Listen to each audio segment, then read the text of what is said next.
Bienvenue, bienvenue dans ce troisième module complet qui va être donc consacré aux techniques d'élevage. Comme vous le savez, nous avons lancé l'école d'agrobusiness d'Afrique. Notre mission, c'est de mettre à votre disposition des connaissances techniques, pratico-pratiques pour réussir dans l'agriculture, dans l'élevage et dans la transformation agricole en Afrique, partout dans le monde, de là où vous êtes, au travers des vidéos bien structurées, bien foutues, avec un contenu très, très profond pour vous aider à réussir dans l'agrobusiness. Donc, comme je venais de dire, ici, vous allez découvrir quelles sont les techniques d'élevage qui vont vous permettre de gagner des millions en agriculture, en élevage en Afrique, même si vous partez de zéro. Alors, on va commencer par la présentation du sommaire. C'est une formation complète, c'est un cours complet que je vous invite à prendre les notes et surtout à partager parce que nous savons que partout en Afrique, tout le monde en a besoin. Donc, nous allons dérouler 4 grandes parties. La première partie, nous allons commencer d'abord par revenir sur l'importance de l'élevage en Afrique. Dans la deuxième partie, nous allons parler des élevages les plus pratiqués en Afrique et quelle est l'importance de chacun de ces types d'élevage. Dans la troisième partie, nous allons vous montrer quelles sont les meilleures techniques d'élevage qu'il faut utiliser pour réussir. Et dans la dernière partie, les facteurs qui influencent la réussite en élevage en Afrique. Voilà, ceci autant, vous savez, qu'est-ce qui vous attend. Alors, prenez un bon verre d'eau et concentration maximum. Et si vous avez des questions, c'est pas grave, vous pouvez me les poser dans la description de cette vidéo, sinon via mon contact WhatsApp qui va s'afficher à la fin de cette formation, à la fin de ce cours. Donc, l'importance de l'élevage en Afrique. Les élevages jouent un rôle crucial dans l'économie et dans la sécurité alimentaire de nombreux pays africains. Pourquoi? Parce qu'ils fournissent des protéines animales, du fumier pour fertiliser les terres et même de la traction animale et pourquoi pas des revenus aux éleveurs. Souvent, c'est la dernière partie qui attire notre attention. Mais, chers amis, nous ne devons pas ignorer le fait que, en étant éleveurs, en étant agriculteurs, nous sommes là en train de résoudre beaucoup de problèmes de société. Les protéines animales sont importantes pour la santé. Le fumier, c'est important pour les agriculteurs et comme nous savons aussi que désormais, chaque éleveur est en même temps agriculteur et voilà, nous sommes donc en tant qu'éleveurs en train de résoudre de nombreux problèmes de la société. En dehors de ça, il y a aussi la sécurité alimentaire. Les produits d'élevage constituent une source importante de protéines animales dans l'alimentation des populations africaines. On en a parlé, mais c'est toujours important de le rappeler. On a parlé de revenus. L'élevage est une source de revenus pour de nombreux ménages, en particulier en milieu rural. Oui, nous travaillons beaucoup plus avec les ruraux parce que c'est là-bas qu'on trouve souvent des terres qui sont encore à moindre coût, qui sont encore fertiles. Et lorsque vous implantez une activité d'élevage dans un village, mais qu'est-ce que vous faites là? Vous êtes en train d'aider les villageois à se retrouver sur le plan financier. Donc, non seulement que vous-même, vous allez vous retrouver, mais les habitants sont aussi en train de se retrouver.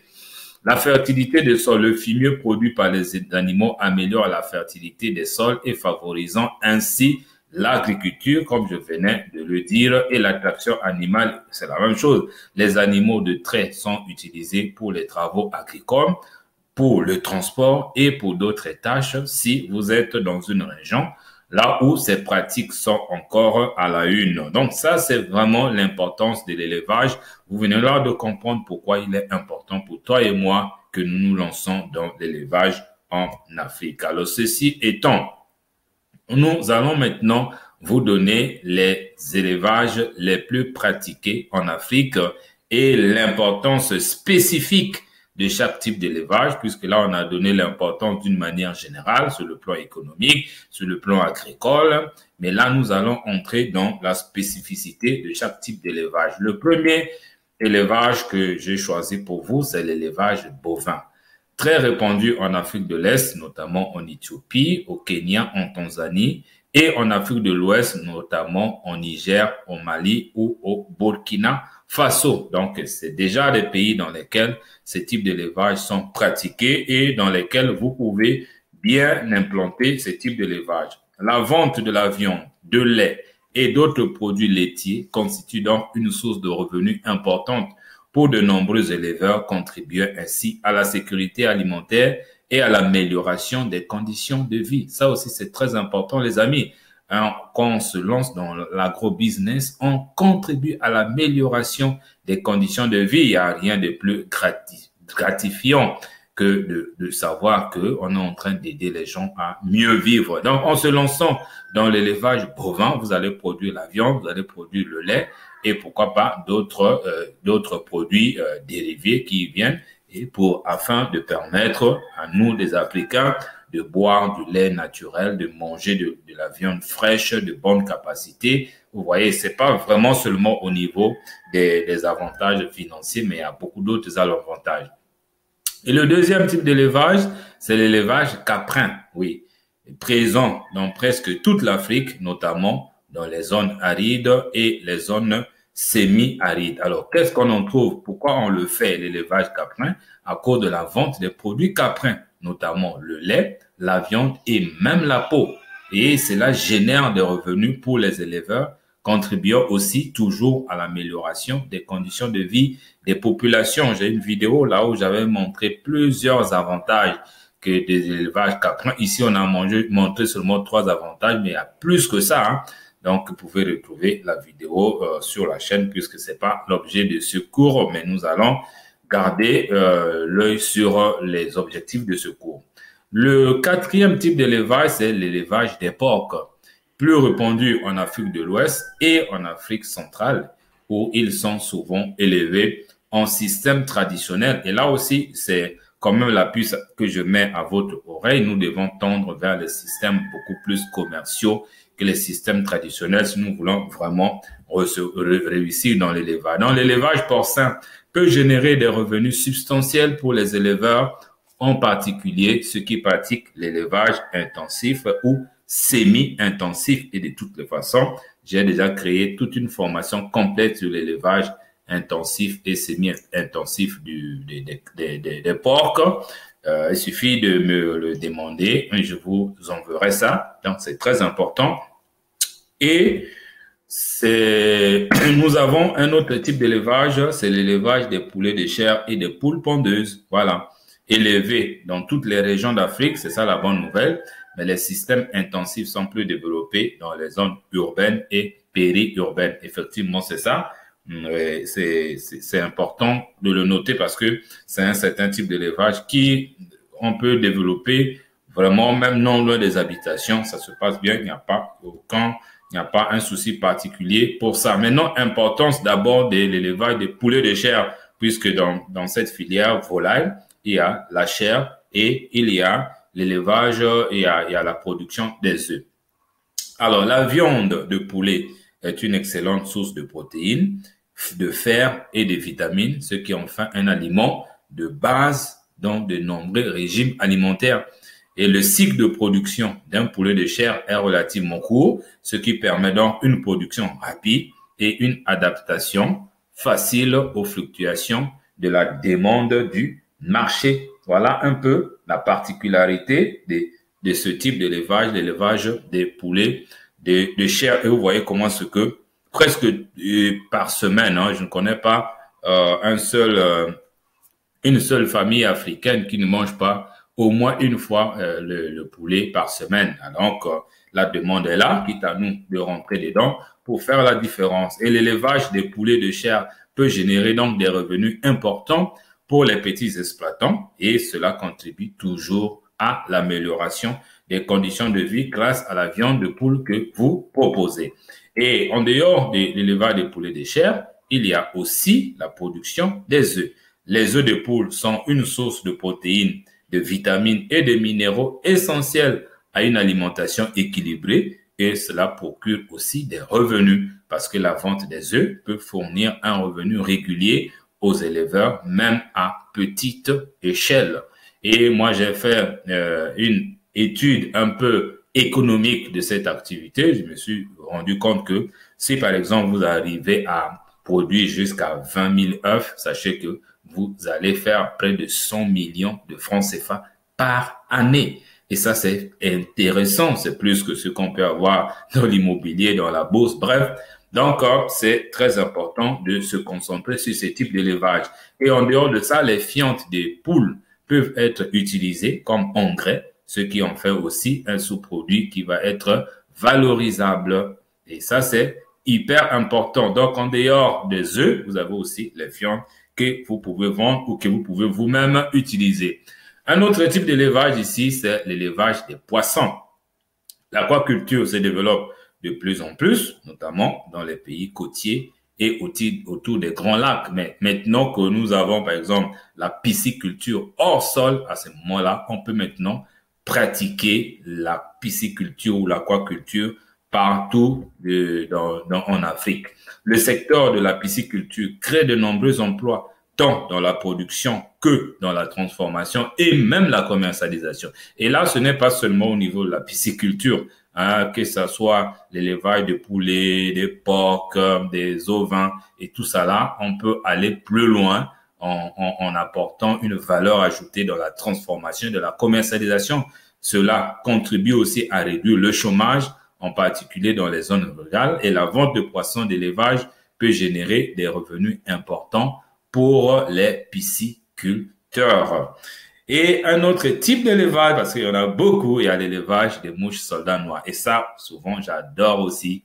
Oui, des excréments des larves appelées phrases sont des engrais organiques riches en nutriments, idéal pour améliorer la qualité des sols, favoriser la croissance des plantes. Et les larves séchées sont aussi riches en protéines et en lipides, ce qui en fait un excellent ingrédient pour l'alimentation animale, que ce soit les volailles, les poissons ou les porcs. Et ces larves aussi peuvent remplacer partiellement la farine de poisson ou de soja, tout en étant plus durable et moins cher à produire. En ce qui concerne l'élevage des mouches soldats noirs, les amis, il y a beaucoup à manger et à boire dans cette activité. Déjà, en tant qu'éleveur, vous savez que l'alimentation animale coûte cher et en produisant de façon moins chère et en abondance les larves ou encore des asticots de mouches soldats noirs, vous allez grandement améliorer votre élevage. Et un autre type d'élevage, c'est l'élevage des lapins. Oui, oui.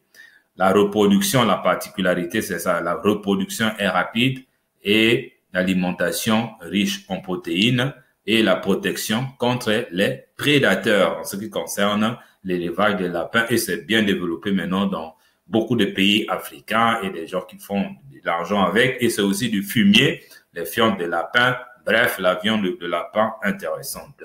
Un autre type d'élevage, c'est l'élevage des hannetons. Et oui, les hannetons sont intéressants et qui peuvent aider aussi dans la production de compost à base de déchets végétaux. Il y a aussi des gens qui adorent la chair et nous, à l'époque, on en mangeait. C'est vrai que maintenant, là, j'ai perdu l'habitude, mais c'est vraiment très succulent et c'est juteux. Il y a aussi l'élevage des abeilles pour la fabrication des ruches, la récolte du miel, la protection contre les prédateurs et ainsi de suite. La apiculture, encore un autre domaine vachement, on va dire, convoité aujourd'hui en Afrique. Donc, si vous pouvez vous lancer là-dedans, vous ne pouvez que vous tapez votre part du gâteau. Et il y a aussi un autre type d'élevage, c'est l'élevage des escargots. Voilà, l'héliculture se développe dans certains pays, notamment pour la consommation locale et l'exportation. C'est aussi la chair que, à mon jeune âge, j'adorais.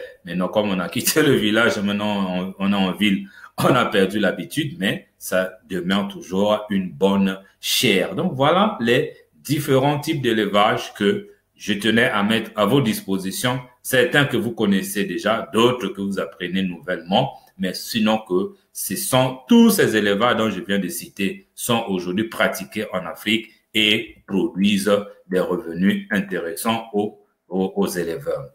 Dans la troisième partie, comme je vous ai dit, nous allons maintenant parler des techniques. Et oui, qu'est-ce qu'il faut faire pour réussir dans ce type d'élevage? La première chose, c'est la sélection génétique. Ça veut dire quoi? Ça veut dire qu'il faut déjà savoir choisir les bonnes races avant de vous lancer dans tel ou tel type d'élevage, parce qu'il y en a plusieurs. Il y a les plus performants, il y a les moins performants, que ce soit en termes de porc, que ce soit en termes de poulet, c'est la même chose. Lorsque nous allons aborder les formations plus approfondies dans chaque type d'élevage, dans le niveau 2 de cette école, alors on va revenir là-dessus, mais déjà là, vous savez que le choix de race est important et parfois les croisements aux génétiques sont aussi importants pour améliorer certaines performances que nous voulons avoir dans tel ou tel type d'élevage. La deuxième technique que vous devez utiliser pour améliorer vos rendements, c'est l'amélioration alimentaire. Par exemple, l'utilisation de fourrages locaux, amélioration des pâturages, conservation de fourrage. Si vous faites, par exemple, l'élevage bovin, et vous avez aussi l'utilisation des sous-produits agricoles, des légumineuses, si vous faites un autre type d'élevage. Maintenant, l'autre technique, c'est la gestion de l'eau. Et oui, la création des points d'eau artificiels pour une gestion rationnelle des ressources en eau, parce que les bêtes ont besoin de l'eau de la même manière que les plantes en ont besoin. Donc, vous devez faire attention à ça lorsque vous lancez dans l'élevage. Et voilà encore un autre point important que nous devons prendre en ligne de compte pour réussir dans l'élevage, c'est des questions sanitaires. Vous avez par exemple la vaccination. Avec la mise en place des programmes de vaccination de façon systématique, vous n'attendez pas la maladie pour commencer à courir ça et là. Il y a aussi des traitements préventifs, il y a aussi des traitements curatifs, que ce soit contre les parasites, que ce soit contre les maladies. Et il y a aussi la surveillance épidémiologique parce que il y a certaines épidémies qui attaquent certains types d'élevage comme les volailles ou encore les porcs. Donc ça, c'est des techniques qu'il faut. Il y a des techniques pour s'en sortir et il y a aussi des techniques de reproduction. Nous avons par exemple l'insémination artificielle qui améliore la génétique des troupeaux, que ce soit pour les volailles et pour les porcs. Et il y a aussi la possibilité de faire la synchronisation des chaleurs pour faciliter la gestion de la reproduction. Chez les porcs, par exemple, ça reproduit très vite et beaucoup en abondance. Si vous n'avez pas un système de synchronisation des chaleurs, de gestion des chaleurs, vous n'allez pas vous en sortir. Donc voilà, pour résumer, la troisième partie de ce cours qui était consacré aux techniques d'élevage. Il y a les aspects de reproduction, les aspects de l'alimentation, les aspects de la santé qu'il faut vraiment mettre les bouchées doubles afin que vous vous en sortez. Lorsque vous aurez réussi dans ces différents paramètres, les différentes techniques dont je viens de citer, vous êtes sûr de gagner gros dans l'élevage en Afrique. Et comme promis, dans la quatrième partie, nous allons maintenant parler des facteurs de réussite. Et oui, le climat est très important. Les zones arides favorisent le paludisme, tandis que les zones plus humides permettent l'agro-pastoralisme. Et la disponibilité en eau, en pâturage et en terre cultivable aussi, c'est très important pour l'élevage. Comme j'ai dit, on ne peut plus faire l'agriculture, l'élevage sans parler agriculture, voilà. Et il y a aussi l'accès au marché, l'accès au marché et à la demande en produits animaux oriente les choix des éleveurs. Donc, parmi toute la liste que j'ai, plus d'une dizaine des types d'élevage que je viens de vous donner, mais vous n'allez pas tout faire. Mais vous allez choisir déjà un certain type d'élevage qui convient par rapport à votre marché, par rapport à votre demande. Et ça, c'est important parce que le fait de produire sans connaître la demande, ça va vous limiter, ça va limiter vos chances de succès. Il y a aussi les politiques publiques et les politiques gouvernementales en matière d'élevage peuvent encourager, voire même décourager certains types de production. Donc ça influence aussi cette activité. Il y a aussi les pratiques culturelles, les traditions et les coutumes locales jouent un rôle important dans le système d'élevage. Vous avez certains pays africains là où n'aiment pas consommer le porc. Et si vous produisez le porc, et vous allez avoir quelques clients, mais et après, vous risquerez de vous retrouver dans la saturation de votre marché. Donc, en conclusion, vous allez comprendre que les techniques d'élevage en Afrique doivent être adaptées aux contextes locaux et aux contraintes spécifiques de chaque région.